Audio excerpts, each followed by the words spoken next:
Sanibona ngane zakwetshana nginibekela lephinde futhi nginamukele kule channel ehamba phambili idezwa mina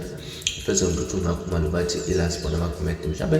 emangabe usemusha like ngizophinda ngicela usubscribe ungakhohlwa ukukhomenta nokulike kanjalo futhi nokushare bekhona okukhulu nakho konke webafethu selokhu iqhubeka njalo phakathi koKhalithi Biyela kanjalo lapha nensizwa indlamlenze umfokampongose nokuba-ke singakeze ukuphala kwakhe uKhuzani umfokampongose kodwa kuyabonakala ukuthi uKhalithi ulokhu egadle njalo kuze noma futhi-ke ekule mpelasonto esisuka kuyo umbuso wamaciko ehloniphe lapha nensizwa uKhuzani Mpungose ngehawu lapha nelibhala ukuthi-ke iLembe lapha kade-ke umgxoba njengenkosi kaMaskandi lapha uKhalithi-ke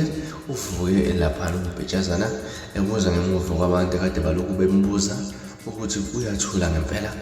uKhuzani lapha nedla isikhundla sakhe omunye nje waphawulile lapha nesigwebo sentambo ubhala ukuthi uKhalithi Biyela wathula abathathu ubulembe bakho bekunikeza omunye uKhalithi bese siphendulela ukuthi kunomehluko phakathi kweLembe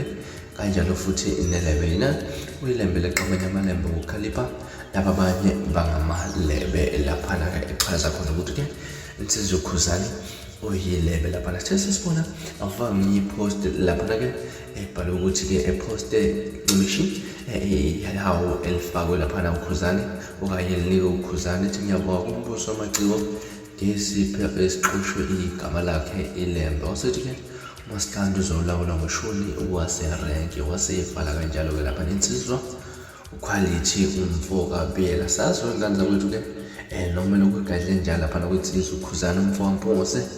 noma uyazi ngcokolelo mhlawumbe uthini lwakho ngalezi ndaba ingane zakwethu ake sivele hlala lapha na comment section kungixoxele abantu ukuthi wena luthini lwakho ngalolu daba ngingazibona ingane zakwethu